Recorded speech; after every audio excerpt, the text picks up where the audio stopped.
Welcome back, everybody, to Two Guys and a Stack of Comics. My name is Reed. Along with me, as always, is Mike. Mike, how you doing, sir? I'm doing pretty good. I got three stacks of comics behind me. Yeah, you got the three stacks. Yeah, I'm sure those are they're old Flash in there, and quite a bit going on there. I tried a Uh, little shuffling around over the weekend and, you know, I ended up with three stacks. there you go. Well, speaking of stacks of comics, I am sure from what we're going to talk about today, there are some comic book stores that have some stacks of comics that they were hoping would not be still sitting on their shelves, but based on sales data and how things have appeared to have gone with the relaunch of X-Men at Marvel. It appears they're going to be there for a while as Marvel's X-Men from the Ashes relaunch. This after Krakoa ended. You and I did a video when this launch started, and we talked about some concerns we have. And sadly, we were, even though we expressed concerns and didn't like the direction, we were truly hoping to be proven wrong. We were really, Oh as yeah. X-Men fans, I know you're a lapsed X-Men fan, but a huge fan. It's just they haven't grabbed you in a while. Me, it's probably my favorite Marvel sort of thing to go into because of Wolverine and his presence there. But we're at the point right now, we're about 6 to 7 months into this, and of these books here that were announced at launch, I found the nice little spotlight thing that they had. 13. It was 13 I have books, right? 13 at launch. We are down to one, two, three, four, five, six that have still survived, and we're not even 10 issues in. Now, I know some folks will read books like Dazzler, Sentinels, and Mystique were designed as miniseries. I'm sure they were, but let's be honest. So was Martian Manhunter's Absolute book that got extended to an ongoing or 12 issues. Green Arrow was announced as a six-issue miniseries. That is now on issue 23. So if the sales data is there, these things last and become ongoing books. And I know Marvel has launched a few since then. Psylocke has a book. Let's face it, probably is going to go 10 issues. Magic has a book that's probably going to be lucky to go 10 issues. Um, but we talk about all these books that have been canceled. NYX, 10 issues. This was the relaunch with Miss Marvel and the teen superheroes. Right. X-Force, book led by Forge and Betsy Braddock and a couple of folks. They put Deadpool on the cover of the first issue, and then he wasn't in it after that. That got canceled within 10 issues. X Factor canceled in 10 issues. Sentinels, I think, only went its original five. Dazzler went its original five. Mystique went its original five. So half the lineup gone already. And the only books surviving are Shocker, the Uncanny X-Men book with Gambit, Rogue, Wolverine, Nightcrawler. Um, That's a good lineup right there. the X-Men book with Cyclops, Juggernaut, Psylocke, and a few others. And then Exceptional X-Men has been a bit of a surprise in that Kitty Pryde and Emma Frost's book that's still around. It is teetering towards the low end of sales, but it is still going. You also have the Phoenix solo book that's still around. I think it's hitting its 10th issue, so it appears to be going at least for a bit. Storm is around the same thing. And then Wolverine, obviously, that's a book that basically they could stamp out anytime and it would work. So largely, you basically haven't had any new books hit, to be honest. Three Team X-Men books has been the standard. That's been on the sales charts forever. So, I mean, X-Men and Uncanny X-Men working, not really a shocker. Wolverine working, not really a shocker. A third X-Men book lasting, typically you have one of those running. It's just the weirdest thing with this, Mike. We can talk about quality of the books. We can talk about all kinds of things. This one again failed for the same reasons that X-Men keeps failing. It's spread too thin.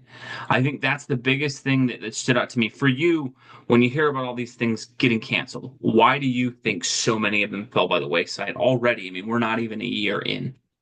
It's the spread too thin thing. But if I may take you down a little history lane here, Mhm. because you mentioned something at the beginning of this video, is that all these X-Men comics are going to be sitting around at your favorite comic shop and nobody's going to be buying them. This is a tragedy for the retailer and for the publishers. And Mhm. it's twofold. And I'll tell you why. In the old days, maybe about 40 years ago, 30, 40 years ago, if your comic didn't sell, you could tear off the cover and send it back to the publisher for a refund. Yep. And that kept the publishers honest. because when they had to pay for those books that didn't sell, they worked extra hard on making books that sold. Yep. And with that incentive completely gone from the narrative for the last 4 years, you get these crazy runs like I'm going to do 20 X-Men titles and everything's going to be great. But my fallback has always been, if you gave me a traditional two X-Men book lineup, it would sell millions each one. And it would far outshadow all these other. And you could still have Kitty Pryde with an adventure in the back of one or two, or have an Elseworld story or an offshoot story, short series, mini, one or two, but not 10. What they Yeah. did last time is they had 10 offshoots, and we're down to 4 books that might make it. And I think it's just very telling that the fans want the original lineup. And if you like made a big push and said, we're finally giving the fans what they want, the original lineup, Oh, like X-Men. the Oh, X-Men 95 kind of oh lineup, my right? God, Yeah. it would blow up. Am I right? It would blow up. No, You would sell millions of books. it's why you have millions of people who, despite Disney Plus's ratings not being what they were, it's why millions of people watch the X-Men 97 cartoon. And I know a cartoon's different than a comic book, but if you did that cartoon and was, hey, no Wolverine, we're going to do Quentin Quire. And it's got Cyclops, but no Jean and no Storm, and that's going to have, Surge or whoever. It's like, guys, that's not what's going to work. And I think there's two huge things with X-Men that were doomed from the start with this launch. One, after the divisive era that Krakoa was, they needed to play the hits first. And we see organizations do this, where if you take a big swing, and look, Krakoa, I know it has its fans, but folks, at this point it was a failure. If it was successful, guess what? They'd still be on Krakoa with all those books going. Marvel does not cancel comics that are selling incredibly well. So that era, while I'm sure it had its fans, as soon as they pushed Jonathan Hickman out, there was diminishing returns on everything. And again, I don't think Hickman did a great job, even though I'm a huge fan of his. As soon as he was pushed out and he left, the sales diminished. They kept renumbering, recanceling, renumbering, recanceling, and eventually they knew we got to end the whole dang thing. The issue with this relaunch is from the start, when you see a business make a mistake stretching too far and it doesn't work, typically that business will retract, play the hits, get back its customer base, and then take some risks again. You and I see this in sports all the time, Oh, where right. teams will try to take a big swing, maybe make a big trade for a big name player, and it doesn't work. And if the results are awful, what they'll typically do is they will cut bait on that player, sign a reliable, stable veteran guy, come in, stabilize the team, go from being a joke to being kind of a moderately okay team that plays hard, get some old, values. Hey man, rah rah, we play with heart, and then they swing for it again. Right? What X-Men did is they just go from swinging for the fences to swinging for the fences, and there's no rallying the people back kind of thing that happens. And so you have people just retreat into the familiar corners of the X-Men world because it's like, okay, in X-Force books, the last X-Force book lost me because you turned Beast into a megalomaniac murderer with a cloned army of Wolverines, and Wolverine became like somehow the only honorable character in the book. And it's like, okay, when you do an X-Force relaunch, what you should have gone with is Cable and Deadpool and Wolverine and Domino Yes. and the people Yes. expecting that. Yes. Yes. Instead, you go Forge, Betsy Braddock, Tank, Surge, Sage, and Rachel Summers. And it's like, it doesn't matter who the writer is at that point. You can hear that lineup and go, guys, 10 Yeah, to it's 12 not issues selling. at best, It's right? not selling. X Factor, right? Another comic book. Didn't do so well. You went with a line of Angel, Havoc, Feral, Frenzy, Pyro, Cecilia Reyes. No, this needed to be like the Peter David era X Factor of, hey, bring in Havoc and bring in Polaris and bring in Gambit or whoever else you want to in that book. But Yeah. they took more swings and more unnecessary random characters that it's like, if you truly don't have the right creative and the right lineup, things aren't going to succeed in this market. Because I think the second thing we can point to is while stretched too thin is the biggest issue, pricing is the other. And it's X-Men 12 books, all of them ranging from $3.99 to $4.99. Uncanny and regular X-Men get released twice a month most months. People aren't going to sink $70 into all these books. And the thing is, I know they're like, well, we want to put a book out for everybody, a different book. And we expect some people will buy this book and some will buy this. One, when you guys do interconnected events that you've already done within 7 months, where there was an 8-parter that ran through 8 different books, you're kind of making it that if you want to explore the X-Men corner, you need to be buying all the books. Which a ton of people, as soon as you drop 2 or 3 of them because they're bad, it's easy to just go, you know what, man, I can just kind of completely check out from all of them because you just sort of feel like you're own. And this is where I think DC's made some smart things. Batman and Detective Comics are 2 ongoing series. Now, obviously, they succeed because of their Batman books. But what I think is brilliant is they truly make it that if you read Detective Comics, you get your own story. And if you read Batman, you get your own story. You rarely, if ever, in Batman have where something in the pages of Batman is going to be continued in Detective Comics. Unless it's something like, okay, Bruce Wayne is missing for 6 months, and so he's going to be missing in both books. Right. But you don't have where it's like part one's in Batman, part two in Detective Comics all that often. It's very rare. And they're smart in how they do They that. they're trying to step away from that. Although DC was pretty notorious for trying to loop in everybody to buy more of their books with these Yeah, for sure. For sure. Crisis and Infinite Books series, you know. Oh my gosh. Well, and that's the thing is, I feel like DC and some of the other Marvel series are learning a bit, in that like what they're understanding is, look, man, people are pressed thin for money right now. Let's just make one great book. And X-Men seems to be thinking it's still the '90s, where books are $1.25 and you can find them at your pharmacy and your local Walmart or whatever, and you can pick up all 10 things. And each week you go to the store ready for X-Men, and it's like, no, guys, you're stretched too thin. And then I think the other part is even your books that are working. Storm is a great character. I would say outside of Wolverine, Storm is probably my favorite second favorite X-Men character. She has a solo book. It's not a bad comic book, but do I like Storm enough that I'm going to spend $4 completely removed on her own, no interactions with the rest of the X-Men? I don't really know on that. Especially when we're 6 or 7 issues in, you've already had 2 or 3 that are tie-in events to other things that are happening, to like the overall Doctor Doom storyline, and then the one with Charles Xavier escaping. It's like, okay, so we're not even through one trade yet. We've already had 2 tie-ins. And then the other part is the other books are hurt by the absence of Storm. Because if Storm was there and not having her Right. own book, and then you put people Right. who like Storm in a bind as far as like, okay, she's on her own, so you're probably going to buy that book, meaning you're probably not buying the X-Men book. I think there's a huge piece with that of spread too thin, way too much money.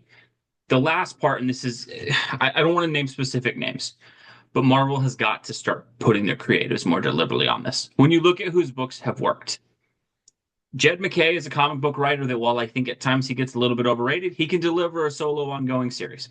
He has 3 or 4 series that are going that don't get canceled. Gail Simone, not the biggest fan of hers.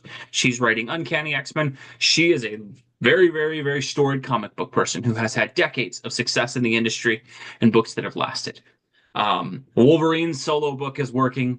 You look at the ones that got canceled, nothing against the writers, but you look at them and you see the person writing the book and you go like, okay, their last 10 or 12 books have been canceled. And it's kind of, again, this is something we don't see happen in other industries.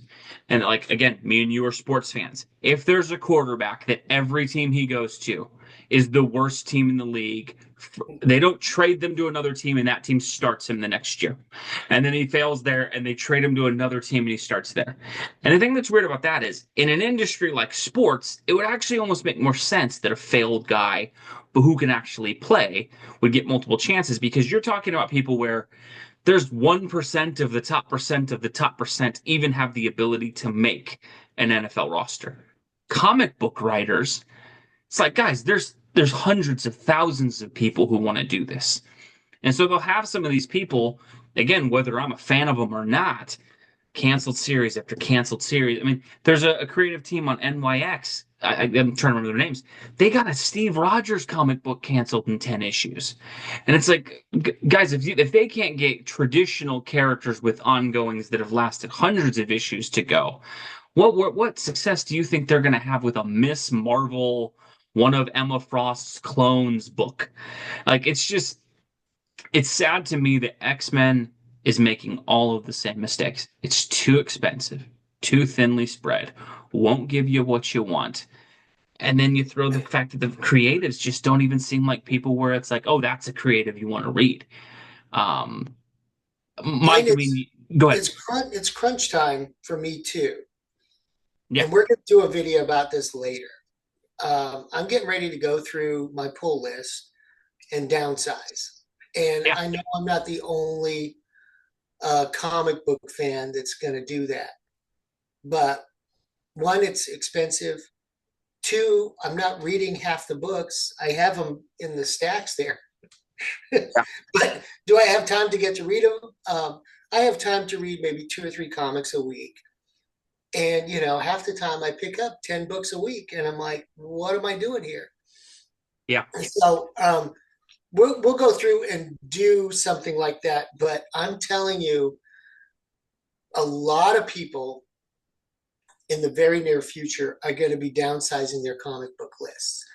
And when you do that, you're going to want to hang on to the few books that you really, really love.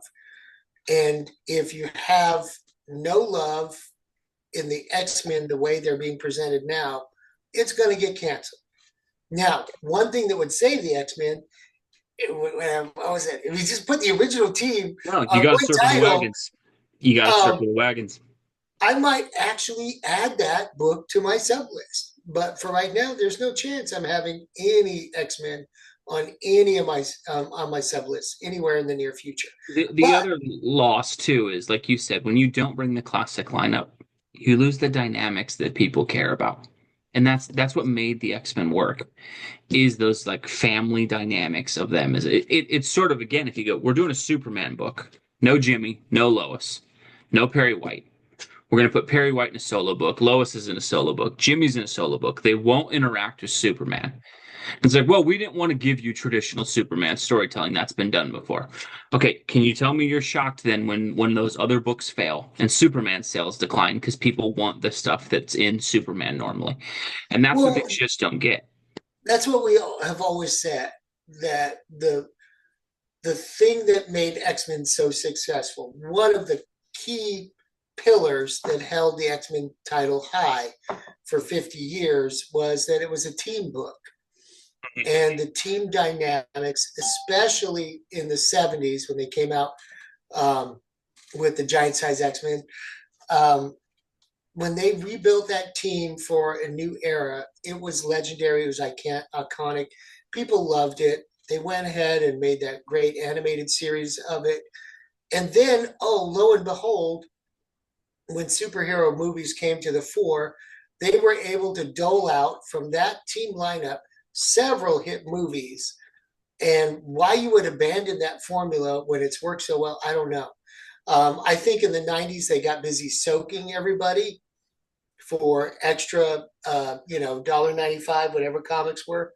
Yep. But this isn't that market. And at this point, your X-Men fans like me who haven't really bought an X-Men comic in 15 years really just want the original series back. And if they did that, somebody who's downsizing his list would actually add that for once after 15 years to their pull list.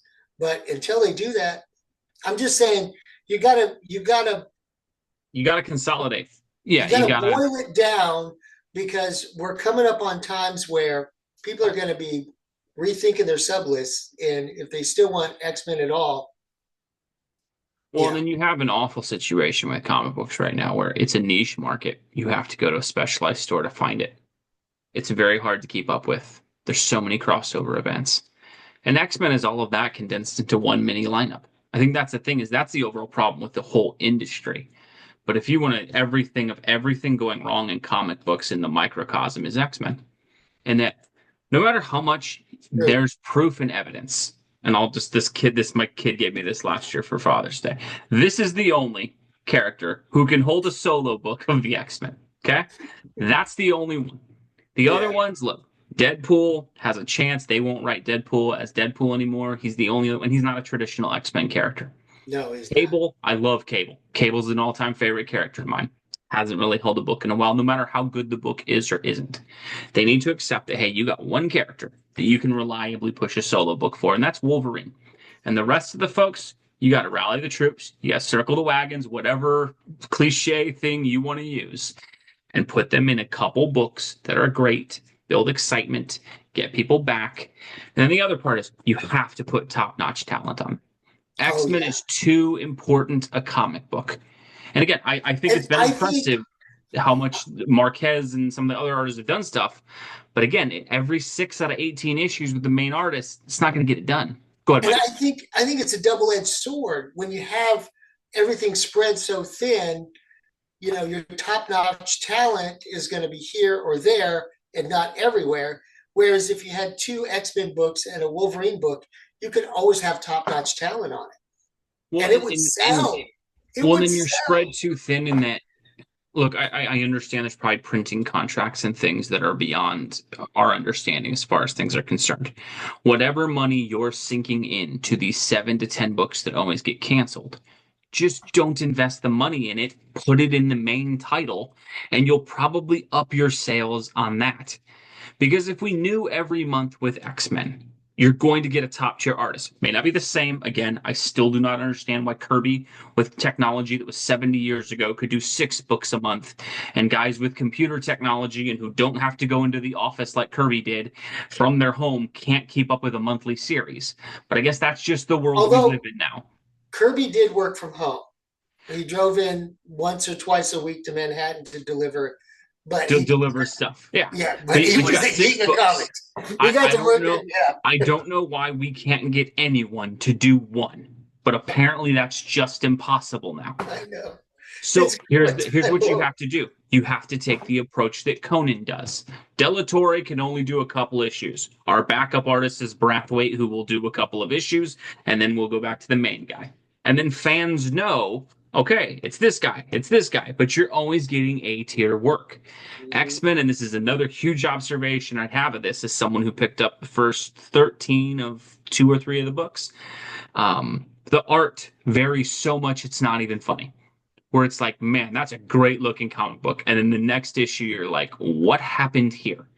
And the Yeah. whole thing is, if you're not investing money in 10 to 12 things that are failing, and you're just sinking money into maybe 5 that can work, you're going to have a chance. Again, we keep using Yes. sports analogies, but I do think there's a lot of commonalities between the two. In football, if you don't invest money in the quarterback, your team's going to suck. Period. It just is what it is. Yeah. The X-Men, you need to pay the quarterback. That's the artist and the writers. It doesn't matter what you have to go pay the artist and the writers. The rest, it's like a football team with no quarterback. And you're like, but man, we got a great punter. We have an amazing kicker. That our long snapper is elite. It doesn't matter, guys. It does not matter. If you don't have a quarterback, your team's gonna suck. The And that's long what the snap. problem with The X-Men long. is. The long snapper is elite. This is Raiders and Bears fans like me and you can commiserate on this. Our teams have done this. How many times I've watched the Bears? Man, I our know. linebacking core is amazing. We have Yeah. no one who can throw the football, but our linebackers are great. And it's like Yeah. X-Men has to start paying for top tier talent. You have to. It doesn't matter how much power you need to cede to them. You need to get writers who know what they're doing, have proven that, geez, they can sell comic books, and then put them on the titles with the characters people want to read. Because the other part that's funny is, and this is where it's just going to continually fail. I know they said we didn't give you the classic lineup because our job is now to do IP farming and stuff like that or whatever. Okay, Oh, I don't know how much IP you're getting out of a 6 issued canceled Magic comic book. I highly doubt that's turning into a movie. So let's be honest, that's failing too. The thing is, if you really want to do the IP farming thing, the interesting thing you could do to create more movies is let the characters grow. have Cyclops and Jean Grey get married and have kids, and not futuristic kids from alternate timelines. Let them Right. have actual children and be parents in the comic book. Let Storm get married to someone like she did T'Challa and don't magically erase it with an event. Right. Make choices that let the characters grow up. Actually let them do things, grow, evolve. And then that next generation will make more sense. Because, hey, Cyclops is a parent. And look, as readers, we'll kind of understand that. Like, that's the other thing they lose out of these is because the X-Men is so built on relationships and family dynamics and stuff like that. If you had a character like, say, Gambit and Rogue become parents and they had a kid and they were busier, then you could throw another character in there. And as a reader, because you've decided that older readers are your market, I'm actually going to relate a heck of a lot more to that, going like, oh, I get that. I understand why that would be something that would keep him out of the book. And you root Yes. for some of these newer characters. Instead, when everything gets pressed to reset anyway, but we won't give you what you want, and we're doing a million of them, and it's going to cost you $70 to $80 a month. That's why you have that halfway through this, more books from this page are gone than have lasted. And it's nothing against the creatives. I'm sure they tried their best. I'm sure they did better than I would have. But when you have a property like X-Men that is not even able to make 50% of its books work, and we're not even a year in, you got to seriously look at what the heck is going on. Because that's not, this isn't the Inhumans where it's like, it's kind of surprising if they can keep one book. This is a huge book that gets people into the shop. They got to figure out what they're doing. As I always, agree. folks, let us know. What do you guys think below? Why do you think X-Men have failed? And I know there's a lot of people, Krakoa turns you off. You don't like it. I completely get that. I was there too. I did invest in this and really wanted it to work. But let us know. Why do you think this failed? What would you do if you were in charge? How would you try to Oh reboot yeah. the X-Men? Um, Again, this the craziest thing with this is as critical as Mike and I are on the X-Men. I cannot tell you how much I do want X-Men to succeed. Oh I, yeah. I I would I know. love if there were five good X-Men books. I would if five good X-Men books were coming out. Outside of Batman, I don't think there's a single other book, probably Daredevil, that would stay on my pull list. I would drop five titles to put five good X-Men comics in. So that I want this to succeed badly. It's just sad that it can't. But let us know what you think below. As always, thank you for watching. God bless you, folks. You have a great rest of your day. Thanks everybody.